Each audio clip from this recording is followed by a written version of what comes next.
Hey everyone. So again, thanks for all your support so far this week. It's been a crazy couple of weeks, but we're going to try doing something a little different for you now.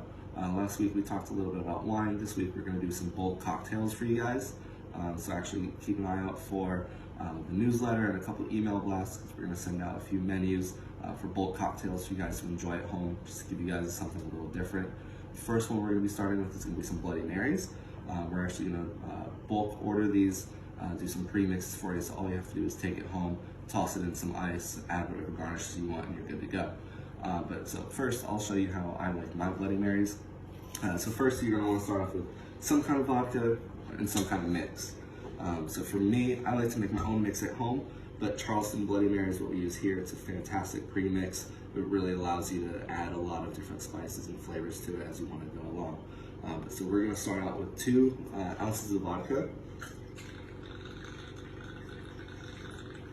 And then we're gonna mash that with about 4 ounces of Bloody Mary mix. I like to use a jigger just to make sure it's a little easier, but you can eyeball it at home, however strong, thick, whatever you want.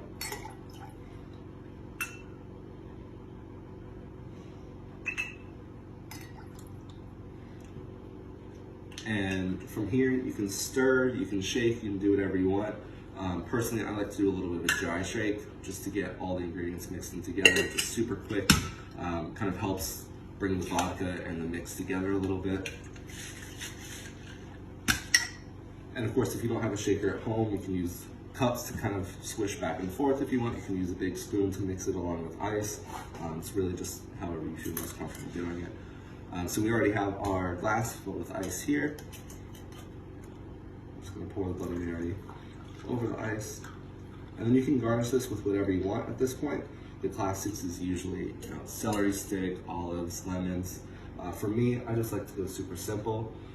Have a nice little lime on there, as well as a lemon. And then you can really add whatever you want to it at this point. Personally, I like to add a little bit of jalapeno, just add some spice, a little bit of pickle juice, actually, if you have any laying around at home. Really brings up all the flavor of the vodka, but also the mix itself. So feel free to experiment a little bit. But we're gonna send home just a little bit of a pre-mix in one of these Charleston bottles. We'll have a bunch of garnishes ready for you on the side so you can play with it at home. But so keep an eye out for that, because that'll be coming out soon.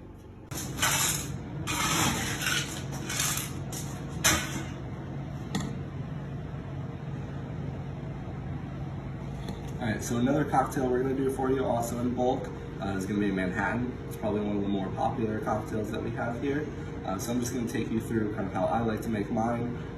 It's a little different than a normal Manhattan, but we're gonna start with a nice rye. Personally, I really like High West Double Rye. It's a combination of a younger rye and an older rye that's been blended together. Just to kind of give it that complexity. It's some nice spicy tones from the younger rye, and the older rye really just mellows it out and makes it much cleaner and more finished. And typically you'll use like a sweet vermouth or a dry vermouth in Manhattans. We're going to be a little different and use this cherry liqueur. It is made with macerated cherries and almonds, so it gives it a little bit of sweetness and fruitiness, which I really like. And we're going to finish that off with some Antica vermouth as well. It's been aged a little bit longer, so it gives it a little bit more of a nice depth of flavor, really just add some complexity to it. And the very last step is going to be some bitters. Personally, I like to use 2 different kinds, both orange and your kind of classic Angostura bitters, just to give it some complexity, give it some really nice aromatics, and just brings the whole thing together. So you're going to do about 2 ounces of your whiskey, and about ½ an ounce of each of your liqueurs, and then just a couple dashes of bitters. So we're going to fill our glass up with ice and just give it a nice stir. And if you don't have a pint glass or some kind of mixing glass like this, really any glass or vessel that has tall edges you can do this with. If you don't have a bar spoon, you can just use this teaspoon, something nice and long to get in there. And you're really just going to stir this for about maybe 25 seconds. You want to keep your hands on the side of the glass so you can feel it as it cools down. And really, once it gets right about where you want it to be in terms of dilution, but also chilled, that's when you'll give it a little break. So that's about good for me. I'm gonna leave it there. I've had my Manhattan glass in ice just to cool it down a little bit so it doesn't warm the drink up as soon as it touches. We'll just put a nice Luxardo cherry down there on the bottom. And then we'll pour out our cocktail right on top.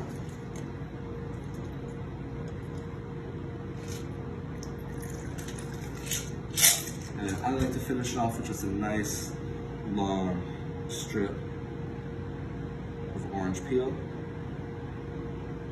Just drop that in there. But again, look out for some of our bulk orders. This one will be on here. And we're going to have a few more cocktails on the list for you so you can make it nice and easy at home. Really, it's just going to be adding ice and whatever cocktail we send you. Shake it, stir it, whatever works, just to keep you guys occupied at home.